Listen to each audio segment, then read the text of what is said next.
어릴 때 친구들과 봤던 귀신 이야기. 이 일은 과학적으로도 밝혀지지 않았지만 제가 정말 경험해 본 것입니다. 그러니 믿지 못하시더라도 재미삼아 들어주시기 바랍니다. 제가 사는 곳은 강원도라서 몰래 숨어서 술 먹는 곳은 널렸지만 특히 다리 밑이 가장 많죠. 고3 때 수능 끝나고 저, 박군, 강군, 최군 이렇게 4명이서 저녁 7시쯤 돼서 마을에서 좀 떨어진 다리 밑으로 술을 마시러 갔습니다. 한참 부어라 마셔라 하고 있을 무렵 박군이 어디선가 시선이 느껴지지 않냐고 묻더군요. 그러자 최군도 나도 누가 보고 있는 느낌이라고 말을 하면서 주위를 둘러보는데 저희 빼곤 사람이 없었습니다. 하지만 저는 춥지도 않고 별 느낌도 없길래 귀신이라면 내가 봤을 낀데 안 보이니 귀신은 아니고 니네 느낌일 뿐이니 술이나 마셔라라고 핀잔을 준 후 계속 마셨죠. 9병쯤 마셨을 때 소변을 보러 일어서는데 강군도 소변이 마렵다고 해서 저희 둘은 다리 밑에서 나와 구석진 데서 소변을 보고 있었습니다.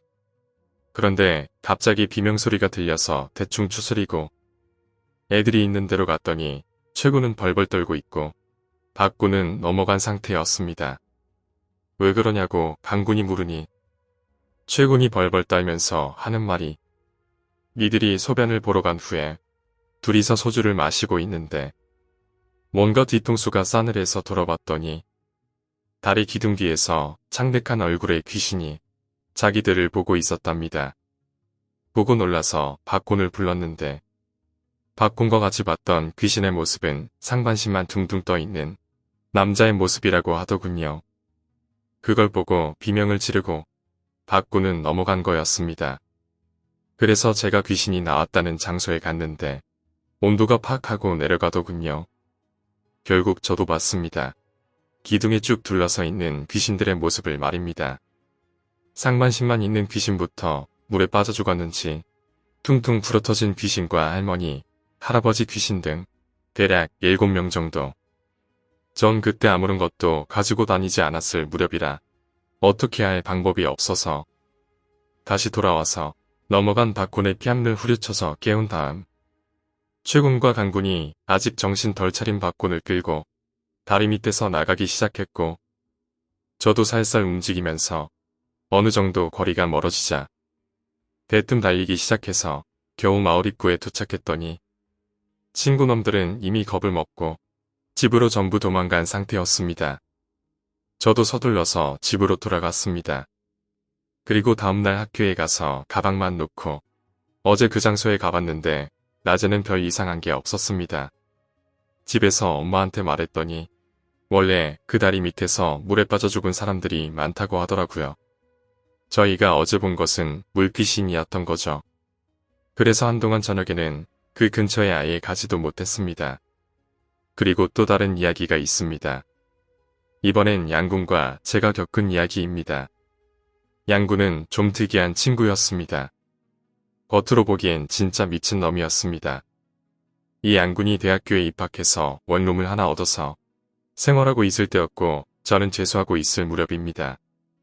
재수 생활을 하던 여름에 양군한테 연락이 왔습니다. 방학했으니 놀러오라고 말입니다.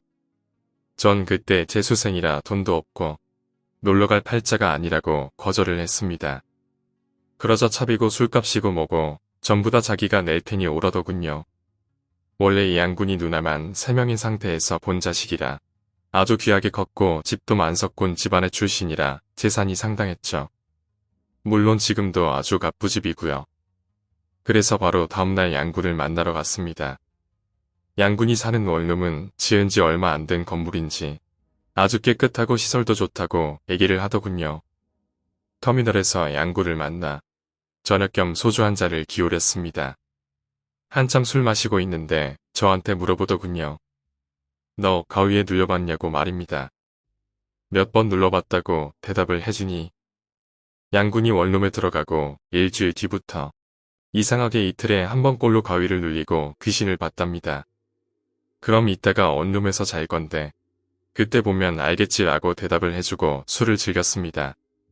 3차까지 간 뒤에 양군이 사는 5층 건물 앞에 갔는데 느낌이 아주 섬뜩했습니다.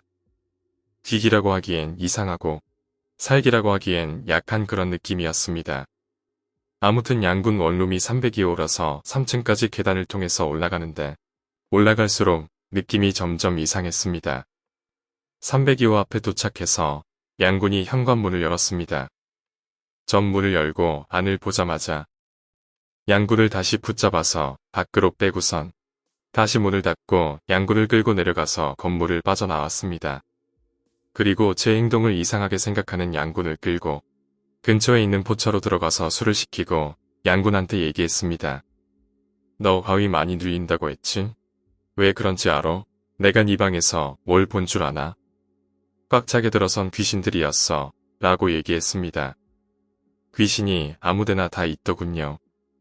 그런 데서 잤으니 당연히 가위가 눌리는 건데 왜 그렇게 귀신이 많은지는 몰랐습니다.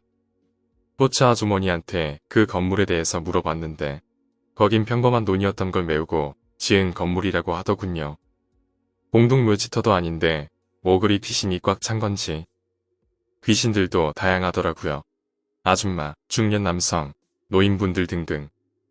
결국 그날은 양군 데리고 근처 모텔에서 하룻밤을 지내고 다음날 양군이 그 원룸을 구했던 복덕방에 가서 이야기를 했더니 귀신을 본 게 한두 명이 아니더군요. 그런데도 이상하게 나쁜 일을 당한 사람은 없다는 겁니다. 하지만 그대로 살기엔 찝찝해서 결국 양군은 다음 달에 방을 옮겼죠. 아직까지 그 건물은 그 자리에 있더군요. 단지 원룸이 아니라 사무실로 바뀌긴 했지만요. 오늘 이야기는 여기까지입니다. 오늘 이야기가 재미있으셨다면 구독과 좋아요 부탁드립니다. 감사합니다.